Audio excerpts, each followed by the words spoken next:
दुनिया के सबसे बड़े पावर प्लेयर्स अब एक ही टेबल पर ईरान के साथ आकर खड़े हो गए हैं।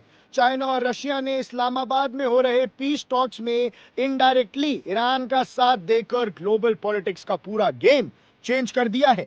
जी हां, पाकिस्तान की कैपिटल इस्लामाबाद अब बन चुकी है एक डिप्लोमैटिक बैटलफील्ड, जहां ईरान और अमेरिका के बीच बातचीत चल रही है। लेकिन ट्विस्ट ये है कि चाइना और रशिया भी इस इक्वेशन में एंट्री ले चुके हैं। और सबसे बड़ा झटका, डोनाल्ड ट्रंप के लिए सिचुएशन अब उतनी इजी नहीं रही, क्योंकि ईरान को मिल रहा है ग्लोबल सपोर्ट और प्रेशर शिफ्ट हो रहा है वॉशिंगटन पर। रिपोर्ट्स के मुताबिक चाइना ने पीस पुश में रोल प्ले किया है, जबकि रशिया ने ओपनली अग्रेसिव अप्रोच का स्टैंड लिया है।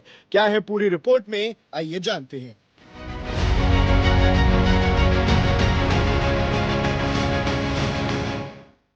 चीन और रूस इस्लामाबाद में ईरान अमेरिका वार्ता में शामिल हो गए हैं, जिससे बातचीत की मेज पर शक्ति का संतुलन बदल गया है। ये अब केवल कूटनीति नहीं है, ये एक वैश्विक शक्ति प्रदर्शन है, क्योंकि इस संघर्ष में पहली बार ईरान अकेला बातचीत नहीं कर रहा है। अमेरिका इजराइल ब्लॉक और ईरान के बीच 2 सप्ताह के नाजुक युद्ध विराम के बाद अब इस्लामाबाद में उच्च स्तरीय वार्ता चल रही है।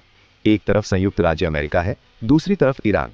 लेकिन तेहरान के पीछे चुपचाप 2 वैश्विक दिग्गज खड़े हैं, चीन और रूस।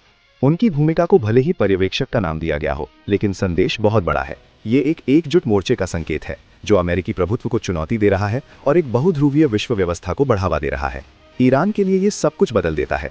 अब तेहरान अलग थलग नहीं है, वो कूटनीतिक सुरक्षा, आर्थिक समर्थन और यहाँ तक कि संयुक्त राष्ट्र सुरक्षा परिषद की वीटो शक्ति के साथ बातचीत में उतर रहा है।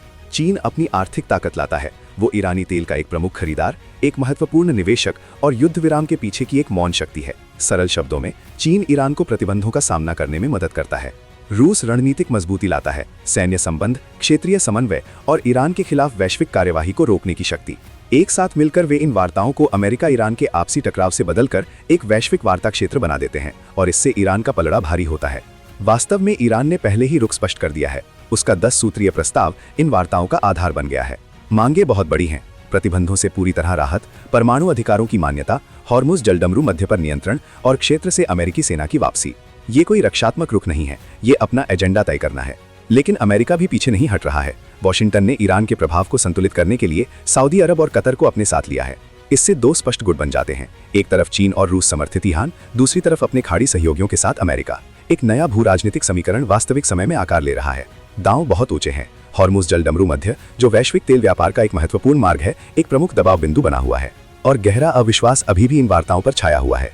लेकिन एक बात स्पष्ट है, ये वार्ताएं अब केवल शांति के बारे में नहीं है, ये शक्ति, प्रभाव और भविष्य की वैश्विक व्यवस्था के बारे में है। तो अब सवाल ये है, क्या इससे स्थायी शांति होगी या वैश्विक विभाजन और गहरा होगा?